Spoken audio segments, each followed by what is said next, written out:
Our next speaker is Professor Geoff Cohen. He's a professor in education, business, and psychology here at Stanford. He studies processes related to identity maintenance and their implications for social problems, and has done some of the most innovative work that I know of in terms of addressing real world problems with social psychological interventions, and someone I've been very excited to start to talk about collaborations with. Geoff?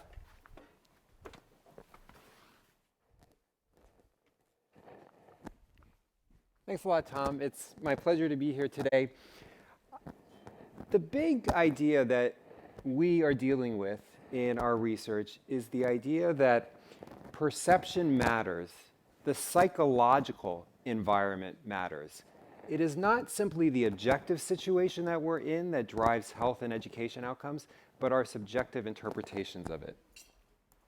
So even when an objective classroom or school is the same for two kids' interpretations of it, their experience of it can be radically different. This is the easiest thing in the world to say, but the hardest thing in the world to get your mind around. Should I use it? Okay. So Tobias Wolff, a Stanford local, wrote this passage about a Jewish student in the 1960s at a predominantly Christian private prep school. And he's writing about how the experience of being partly Jewish is different from him. And he's deciding whether to come out or not about his Jewish background. And Wolff writes, "I decided it would be better not to say I was Jewish. Even though there was no obvious anti-Semitism at my school, the Jewish boys, even the popular ones, just seemed to have a subtly charged field around them, an air of apartness that did not emanate from any quality of their own, but from the school, as if a guardian spirit had risen from the walkways and weathered stone and breathed that apartness upon them. Even though there's no objective anti-Semitism at this school, at least not much, even though the Jews are popular and athletes in this school, somehow, some way, the experience of being at this school casts an air of apartness upon this group so that they don't feel quite at home, like a stranger in a strange land." 3 points. First, this situation, Jews are experiencing a different psychological context from what their Christian counterparts are experiencing at this school. Second, this air of apartness is similar to the experience that many ethnic minority students, African American, Latino American, Native Americans, may experience at our school today, as research by Claude Steele and others on stereotype threat suggests. Third, we can help, we can intervene. At timely moments, it's possible to give a little nudge to how people are interpreting their environment that can go a long way. Let me tell you about some of the work that my colleagues and I have done that shows exactly this. 2 strategies. First, can we reframe the environment so that it's perceived differently and students' ongoing interpretations of an environment are radically different? The story they tell to themselves about do they belong and are they at home is different. The second strategy is affirming the self in a motivationally challenging situation. Okay, first, reframing the environment.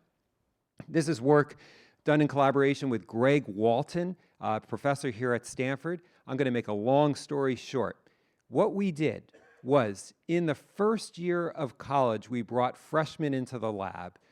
The transition to college is very difficult, very perilous, very stressful. Could we make that experience better? What we did was, in a 1-hour session in their freshman year, we gave students, African American students and European American students, 2 messages. The first message was, if you feel like you don't belong, if you have that air of apartness, that sense of being apart, that is common across members of different ethnic groups, different demographic groups. You are normal. The second message was, this too will pass. Even though many students in the transition have insecurities about not belonging, they tend to ebb with time. You are not alone. This too will pass. Powerful messages that we convey credibly. They're not simply platitudes, but they're scientific information that students actually put in their own words. So there's a technology to this that you can, if you read the paper, you can find out more. We send these 2 messages, and then we send these students on their way, and we look at their graduate GPA over time. On the horizontal x-axis is time, on the y-axis is GPA. Black students, African American students in the control condition who have this air of apartness because of negative stereotypes targeted at their group show no gain in GPA over time. They sort of stagnate. But for African Americans who receive this intervention that helps them see their environment in a more benevolent way, their GPA, as a result of this 1 hour intervention, goes up over time. And in fact, this intervention closes the racial achievement gap by anywhere between 50 and 75% between African Americans and their white peers. Their experience of the environment has changed, and as a consequence, their achievement has changed, and the gap between the advantaged and disadvantaged has shrunk. We also see that their objective worlds have changed as a result of this psychological intervention. African Americans are more likely to have had a mentoring relationship with a faculty member at this school if they received this 1 hour intervention. It's like they feel more safe putting themselves out there, and they seize the opportunities in their learning environment. And finally, Ron Howell and David Williams and others have speculated that the chronic stress of discrimination contributes to low health. Consistent with this,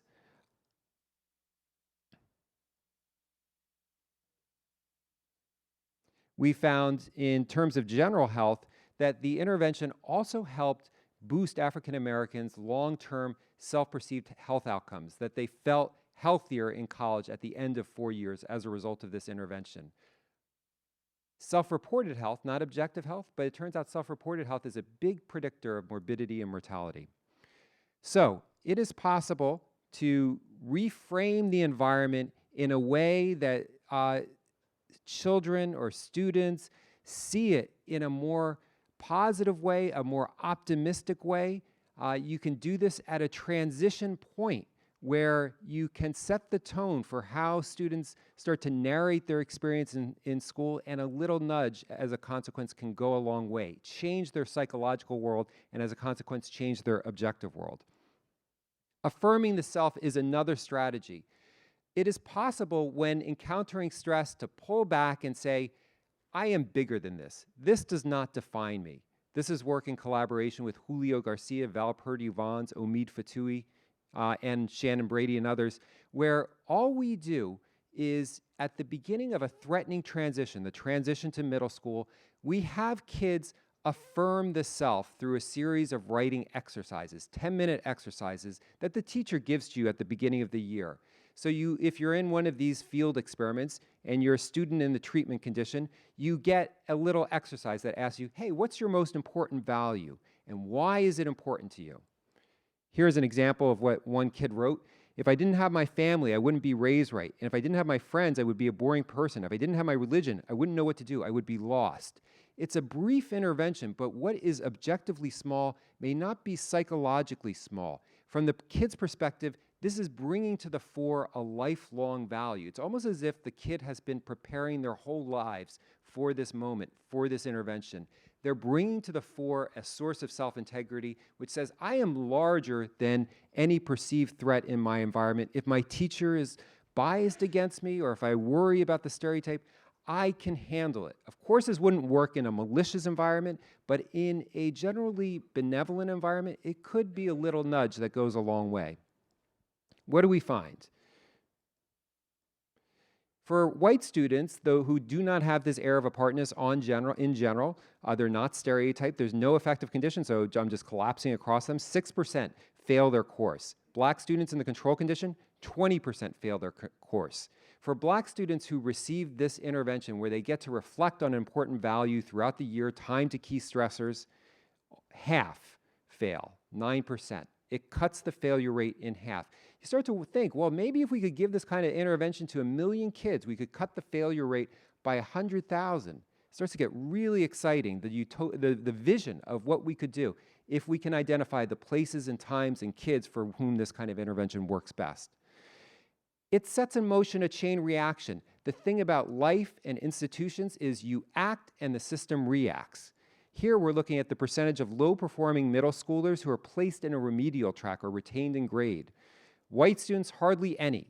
Black students in the control condition, 18%. are assigned to the remedial track or held back in their grade. African Americans in the affirmation condition, only 5%. Research by Grubb and others suggests that the remedial track is like an academic death sentence. Once you're in it, it's hard to get out. This suggests that if we can nudge students just above the cutoff for placement in the remedial track, we could have a dramatic effect on their trajectory, not only through middle school, but beyond. Years later, we looked into this. The outcome of one transition can affect the outcome of later transitions. One thing can lead to another. Years later, we tracked down the college records of these students who had participated in our study. And here we're looking at the percentage of students who go on to college. This is either a community college or a four-year college. That's why the percentages are somewhat high. White students, 80% go to college. Black students control 76% go to college. These are official records. For an intervention of any type, getting a 3 or 4% boost in college attendance is big news. Here we find that African Americans who had received the affirmation in middle school, 87% went to college. And this effect is largely mediated by the fact that they were deflected from the remedial track. Where else does affirmation apply? Do these ideas about changing subjective perception apply? Just quickly, I'm going to skip. Weight loss, some work by Christine Logel and others show that if you can get people who are stressed out about their weight and affirm them, they're more likely to meet their health goals and actually lose weight, because the chronic stress and preoccupation of contending with being overweight is rendered less dire, less stressful.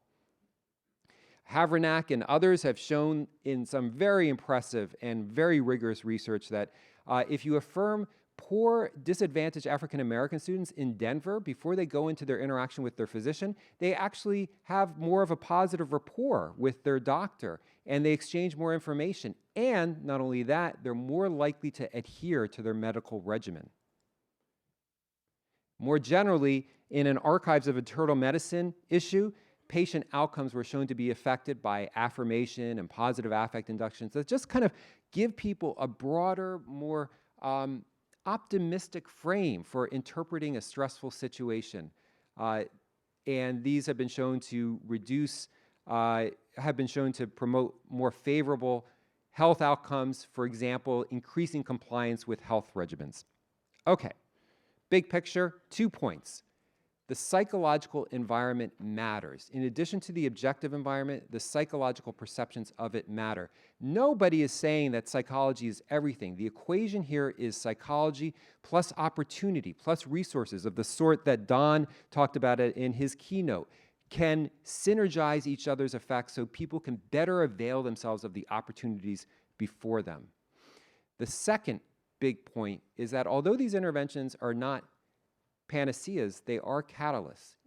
They can change an individual's fate, a child's fate, for years and years later, maybe even their life, in the right time and in the right place. Thanks.